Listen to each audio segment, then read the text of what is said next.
काल 1 मे महाराष्ट्र दिन खूप मोठ्या उत्साहात साजरा केला आपण महाराष्ट्र दिन.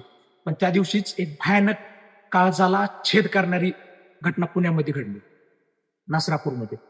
एका 4 वर्षाच्या मुलीवर 65 वर्षाच्या एका वृद्ध निर्लज्ज नराधमाने बलात्कार केला. पण त्यात काय एवढं? बलात्कार तर केलाय. कुठं आपल्या घरातली मुलगी होती?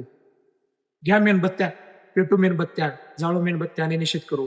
जशी मेणबत्ती विरघळत जाईल तसं आपला राग, आपल्या मनातील भावना सगळ्या विरघळून जातील आणि उद्याचा दिवस तो सारखाच आहे. त्यात काय एवढं झालंय? त्याने फक्त तिला चिरडून तर मारले. अरे लाज वाटली पाहिजे आपल्याला, आपली स्वतःची. अरे कोणत्या समाजात राहतोय आपण? ज्या समाजामध्ये एका 4 वर्षाच्या मुलीवर, ज्या मुलीला अजून काहीच कळत नाही, पुरुष स्त्री याच्यातला फरक कळत नाही, त्या मुलीवर एक 65 वर्षाचा नराधम येऊन बलात्कार करतो आणि त्या मुलीला चिरडून मारतो. या समाजात आपण राहतोय याची लाज वाटते मला आणि आपल्या सगळ्याला वाटली पण पाहिजे.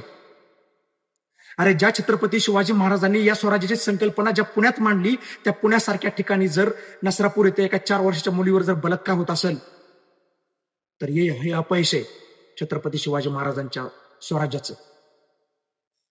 आणि डॉक्टर बाबासाहेब आंबेडकरांनी खूप छान वाक्य सांगितलंय, मी तुम्हाला एक कडक कायदे दिलेत, एवढं खूप मोठं संविधान दिलंय, पण ते संविधान चालवणारे हात मी तुम्हाला देऊ शकत नाही. अरे आपल्याकडे या जगातील सर्वोच्च मोठं संविधान आपल्याकडे, सगळ्यात कडक कायदे आपल्याकडे, पण ते कायदे अंमलात आणणारे हात आपल्याकडे नाहीत. छत्रपती शिवाजी महाराजांची तलवार आपल्याकडे, पण ती तलवार चालवणारे हात आपल्याकडे नाहीत. अरे त्यात काय एवढं? बलात्कार तर झालाय. घ्या मेणबत्ता, पेटवा, निषेध व्यक्त करू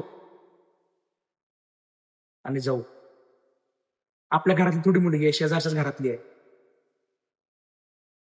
अरे अशा गोष्टी बघणारे दर्शक होऊ नका, तर या गोष्टींना वाचा फोडणारे मावळे व्हा. अवघड आहे. लाज वाटते मला स्वतःची. अरे असल्या या समाजात असलं बुळगपण घेऊन राहण्यापेक्षा स्वतःला संपून जीव देऊन टाका. एका 3 वर्षाच्या मुलीचं संरक्षण आपण करू शकत नाही. याच्या एवढं दुर्दैव काही नाही.